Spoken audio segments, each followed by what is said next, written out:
समर्पित संघ प्रचारक अंकित जी सोलंकी, जिला प्रचारक जोहाबरा से हमारे मेहमान हैं। आनंद गिरी जी, जिला प्रचारक डिंडोरी से हमारे मेहमान हैं। अर्जुन जी, जिला प्रचारक अशोकनगर। सभी एक बार बोलेंगे, भारत माता की, भारत माता की, वंदे वंदे। ये आपके क्षेत्रीय संघ मंडल की ओर से आमंत्रित किए गए थे। हमारा उद्देश्य है कि आप पुलिस सेना में जाएं, आपका क्या दायित्व बनता है उसको बाखूबी निभाएं। सभी बैठ जाएं। ध्यानचंद जी को सभी जानते हैं, लगभग सभी जानते होंगे। उन्हें हॉकी का जादूगर कहा जाता था। जब वो मैच खेल रहे थे तब ब्रिटिश अंग्रेजों ने बोला कि आप हमारे देश से खेलिए, आपको हम लेफ्टिनेंट बना देंगे। आप यहाँ क्या खेल रहे हैं भारत में, आपको जो सुविधाएं वो सारी सुविधाएं देंगे। मगर उनका कहना था कि मैं भारत से ही खेलूंगा, क्योंकि इस मातृभूमि के लिए मैंने जन्म लिया है। जिस मातृभूमि में मैं आया उस मातृभूमि के लिए हम करेंगे। तो ज़्यादा समय न लेते हुए मैं चाहूँगा कि हम आप इन मेहमानों को आदर सूचक रूप से सुनेंगे, जानेंगे हमें हमारा क्या दायित्व है देश के लिए, समाज के लिए।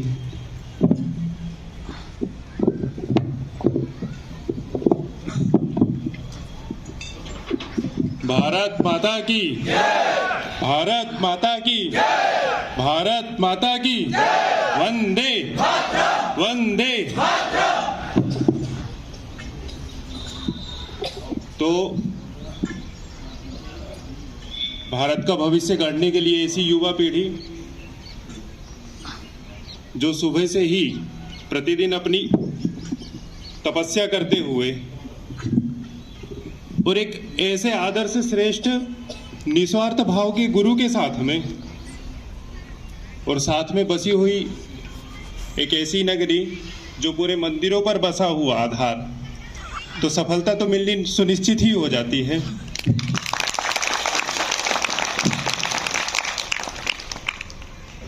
लेकिन ये जो सफलता है, हम एक एम को लेते हुए एक लक्ष्य बनाया हमने जीवन का, और अपना एक कैरियर बनाते हुए हम आगे की ओर बढ़ रहे हैं। और ये जो पसीना बह रहा है, तो ये बहता हुआ पसीना, ये जीवन भर ये जो मेहनत का है, ये सदा ऐसा ही रहे और इस पसीने पर किसी भी प्रकार का दोष या कलंक न रहे। इस विचार को लेकर अगर आगे बढ़ते हैं तो जो तपस्या आज हम लोग कर रहे हैं वो सफल होती है और साथ में दूसरों के लिए भी प्रेरणादायी होती है। आप लोगों ने अपने जीवन का कोई ना कोई एम भी बनाया होगा और उस एम को प्राप्त करने के लिए कड़ी तपस्या मेहनत भी कर रहे होंगे। साथ में हमने कैरियर के विषय में भी विचार किया होगा कि हमें एक अच्छा सर्वश्रेष्ठ कैरियर बनाते हुए हम लोग अपने एम को प्राप्त कर लेंगे।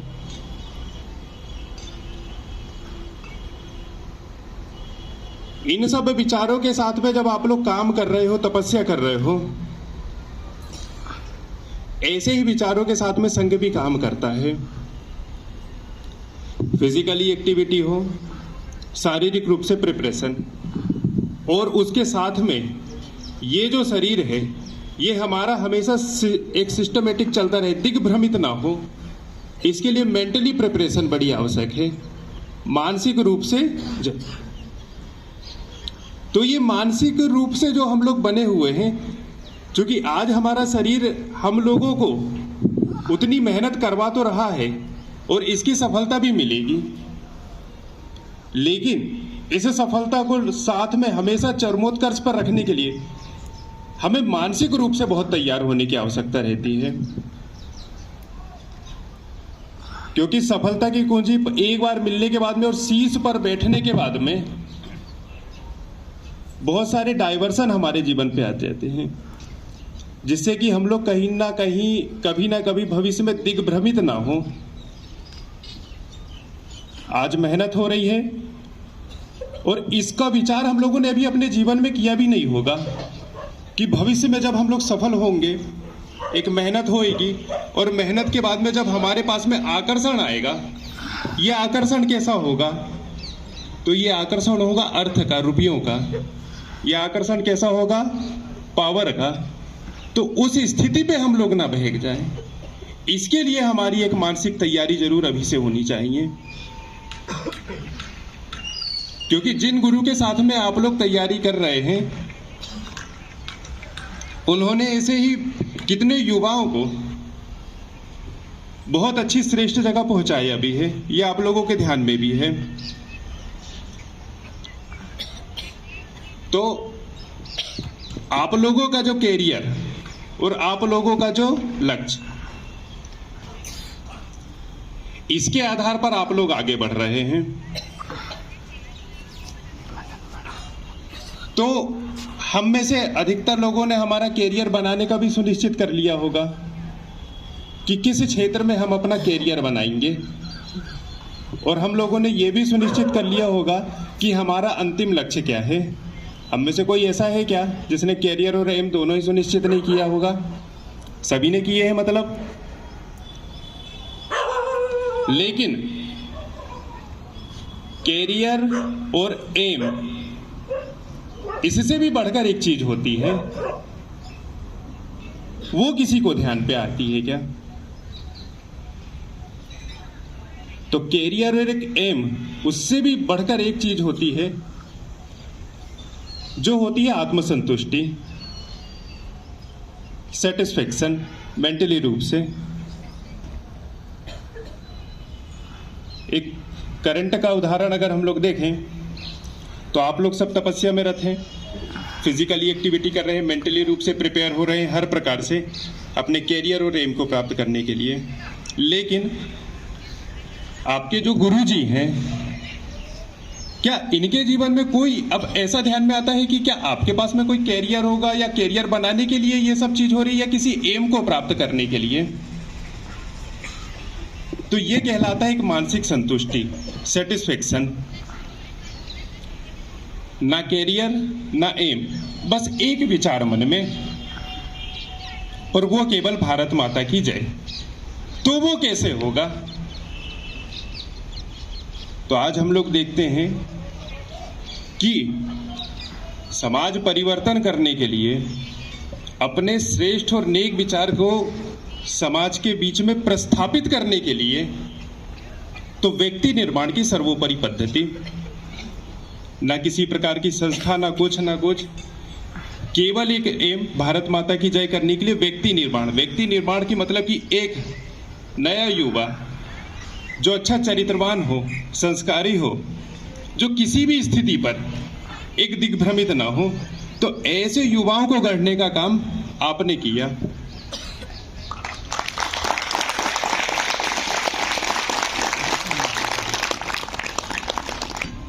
कि हमको ये लक्ष्य प्राप्त करना है, या ये कोई वर्तमान का कैरियर नहीं बनाना है, ये केवल एक चीज के लिए है, अपनी आत्मसंतुष्टि के लिए और भारत माता की जय करने के लिए। इसी प्रकार से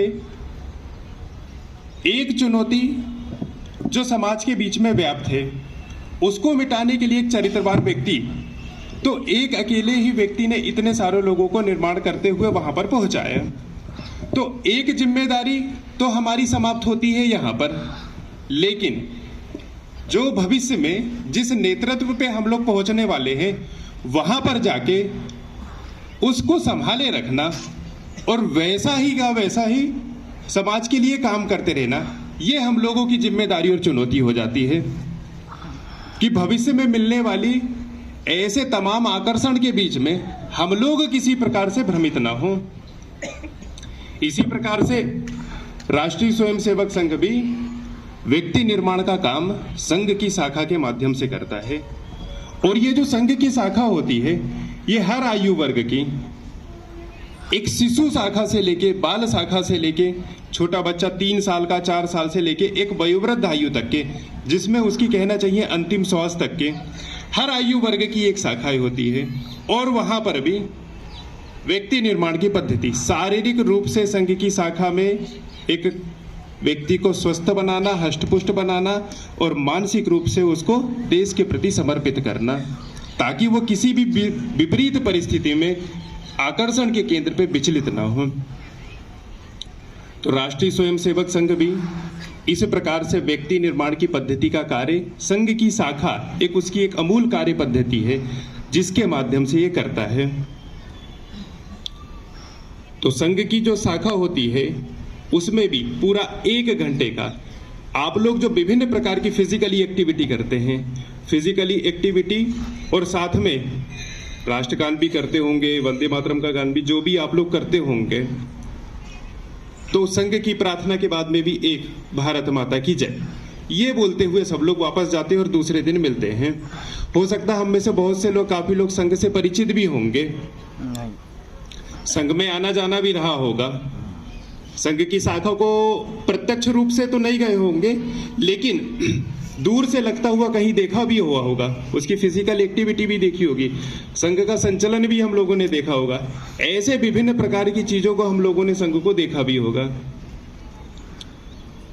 तो जिस चुनौती को लेकर हम लोग काम कर रहे हैं, तो वो कहलाती है वर्तमान की चुनौती। और इस वर्तमान की जो चुनौती है, विभिन्न प्रकार की, हर प्रकार की जो हमारे माइंड पर आती है, चाहे वो नशे वाली चुनौती हो, चाहे वो अन्य चीजों की हो, जिस विषय में भी आप लोग चिंतन करते हैं, इन सब चुनौतियों से पार पाने के लिए ही हम युवा पीढ़ी बैठी हुई है। और ये जो युवा पीढ़ी है, ये मिलकर जब काम करती है, एक संगठित विचार लेकर, एक श्रेष्ठ विचार लेकर, किसी भी स्थिति पर अपने को डिगाने की नहीं, तो वो लक्ष्य हमारा जरूर प्राप्त हो जाता है। तो ऐसे ही विचारों को लेकर राष्ट्रीय स्वयंसेवक संघ समाज के बीच पर कार्य कर रहा होता है। संघ से संबंधित आप लोगों के मन में किसी प्रकार का कोई प्रश्न होगा, किसी प्रकार की कोई जिज्ञासा होगी, तो उसका थोड़ा सा एक निवेदन है कि यदि वो प्रश्न को आप करेंगे तो हमारे साथ साथ में जो और भी लोग हैं, सहपाठी लोग हैं, इनके भी मन में अगर किसी प्रकार का प्रश्न रहता है या उस प्रश्न से संबंधित तो एक संशय दूर होता है। इसलिए हमारे साथ साथ में अन्य लोगों के लिए भी अगर कुछ ऐसा आप लोगों के संघ के विषय में प्रश्न होगा, तो वो निवेदन है कि एक आप लोग आग्रह पूर्वक कि वो करेंगे।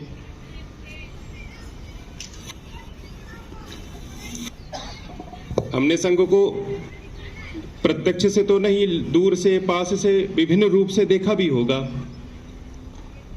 इसलिए हमको कुछ ध्यान में भी आता होगा कि संघ किस क्षेत्र पर काम करता है, संघ की गतिविधि क्या है।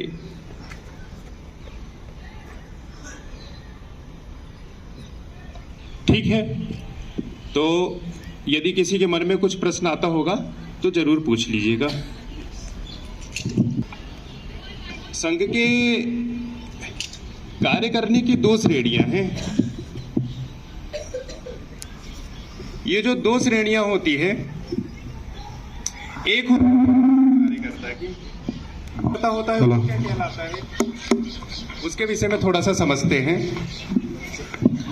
तो पहली एक श्रेणी है संघ के कार्य करने की गृहस्थ कार्यकर्ता। हाँ, जिसके पास में भी प्रश्न आएगा, मन में होगा तो वो खड़े हो जाएगा, तो वो माइक लेके दे देंगे जब तक मैं अपनी बात पूरी करता हूँ, है ना। तो देयर आर 2 थिंग्स। तो संघ के काम करने की 2 श्रेणियां, एक है गृहस्थ कार्यकर्ताओं की और एक होती है संघ की प्रचारक पद्धति। तो गृहस्थ कार्यकर्ता, ये तो हम लोगों का गृहस्थ जीवन ध्यान पे भी आ रहा होगा। तो ये गृहस्थ कार्यकर्ता वो रहता है जो अपने जीवन को चलाने के लिए घर परिवार बनाता है, जीवन निर्वहन करने के लिए अर्थ भी कमाता है, चाहे व्यवसायिक रूप से, खेती के रूप से, गवर्नमेंट एम्प्लॉय के रूप में, किसी भी रूप में। और ऐसे ही संघ का काम करते हुए अपना जीवन यापन भी चलाता है। तो संघ का काम करना, घर परिवार बनाना, शादी विवाह करना और अपने बच्चों को अच्छी परवरिश देते हुए संघ का काम करना, संघ की शाखा लगाना, एक श्रेणी ये होती है संघ की। अभी बहुत से भैया लोग जो आए थे साथ में, यहाँ के जो लोकेलिटी के लोग होंगे, ये सब लोग संघ के गृहस्थ कार्य करता है। और दूसरी श्रेणी कहलाती है संघ के प्रचारकों की। अब ये संघ प्रचारक क्या होते हैं? तो ये संघ प्रचारक जो होते हैं, एक छोटी सी डेफिनेशन जो रहती है ये, तो एक जीवन भर अविवाहित रहते हुए, बिना अर्थ को कमाए हुए, संघ जहां पर भेजता है वहां पर काम करने के लिए जाते हैं। यानी कि संघ के प्रचारक को निकलने के लिए या संघ का प्रचारक बनने के लिए, जो कि एक पूर्णकालिक कार्यकर्ता कहलाता है, इसके लिए कुछ चीजें होती है। तो पहली चीज यही रहती है कि उसे अनमैरिड रहते हुए संघ का काम करना होता है। दूसरा, किसी प्रकार का अर्थ नहीं कमाना रहता है। और तीसरा, कि संघ में आपको जहां पर भेजा जाता है, इंटर स्टेट में या अनदर स्टेट में, तो वहां पर भी संघ के कार्य के लिए जाना पड़ता है। ऐसे ही जब जब आप लोग संघ के प्रचारकों का नाम सुनिएगा तो ये 2-3 बातों को ध्यान में रखते हुए उनकी परिकल्पना कर लीजिएगा। अपने देश के अलावा विदेशों में भी संघ का काम चलता है। और जैसे हम प्रचारक यहाँ पर काम करते हैं, वैसे ही विदेशों में भी प्रचारक काम करते हैं। क्योंकि विदेशों में प्रवासी हिंदू लोग रहते हैं, तो उनके बीच पर काम करने के लिए ऐसे प्रचारक लोग विदेशों में भी रहते हैं। विश्व संवाद केंद्र के माध्यम से वो जानकारी भी हमको रहती है, आप लोगों को भी हो सकती है। तो ऐसे संघ की ये जो प्रचारक लोग होते हैं, तो 2 श्रेणियां मिलकर संघ का काम करती है, एक गृहस्थों की और एक प्रचारकों की। तो ये सब चीजें रहती हैं। और संघ में तो एक बात आप लोगों ने परम पूजनी जी के वीडियो में भी सुना होगा या देखा भी होगा कि संघ में काम करने के लिए हमको सिर्फ और सिर्फ देना पड़ता है, हमको सिर्फ और सिर्फ केवल त्याग करना पड़ता है। अब ये त्याग किस प्रकार का? तो सबसे बड़ा दान समय दान, यानी कि समय सबसे बहुमूल्य चीज है और संघ में केवल और केवल समय मांगा जाता है। यानी कि सुबह से लेकर शाम तक के अगर 24 घंटे का समय है तो भी वो कम पड़ता है। तो बाकी की चीजों के विषय में जब हम विचार करते हैं, अर्थ का दान, तो वो तो कोई बात ही नहीं रह जाती, क्योंकि समय देने के बाद में ये सब चीजें वैल्यूएबल निग्लिजिबल हो जाती है। तो संघ में काम करने के लिए हमें सिर्फ देना पड़ता है, अर्थ भी देना होता है, संसाधन भी देना पड़ता है, चुनौतियों का सामना भी करना पड़ता है, जीवन भर अकेले भी रहना पड़ता है। तो इन विचारों को लेकर केवल और केवल देना। अब चूंकि ये संघ की प्रचारक जो पद्धति है, तो इवन इसमें यह भी होता है कि हमें भोजन भी समाज के बीच में करना पड़ता है, यानी कि उसकी भी स्वीकार्यता हमको स्वयं अपने ऊपर बनानी पड़ती है कि हमको समाज के बीच में जाके भोजन करना होता है। यानी कि संघ का जो इतना बड़ा काम जो दिखाई दे रहा होगा, तो आप सोचते होंगे कि यहाँ पे कार्यालय है, अन्य जगहों पर संघ के कार्यालय, तो यहाँ पर भोजन नहीं। संघ के ये जो प्रचारक होते हैं वो समाज के बीच में ही भोजन करने जाते हैं। तो जीवन की सबसे पहली प्राथमिकता भोजन, जो भी किस पर आश्रित, समाज पर। इस तरीके से ये जो संघ की जो प्रचारक श्रेणी है ये काम करती है। इसलिए संघ में चाहे गृहस्थ कार्यकर्ता हो चाहे प्रचारक कार्यकर्ता हो, दोनों के लिए सिर्फ एक चीज मायने रखती है, और वो क्या कहलाती है? त्याग। यानी कि कुल मिला के सिर्फ और सिर्फ देना या त्याग करना। तो वही हमारी नई जनरेशन, युवा पीढ़ी एक भविष्य को गढ़ने के लिए त्याग कर रही है, और ये त्याग करते हुए, निस्वार्थ भाव से भी काम करते हुए, मेरे को पूरी उम्मीद है कि आप लोग जल्द से जल्द आप लोग अपनी सफलता को प्राप्त भी कर लेंगे। लेकिन ये जो काम करते हैं, तो जो तीसरी भावना मैंने कहा था, एक एम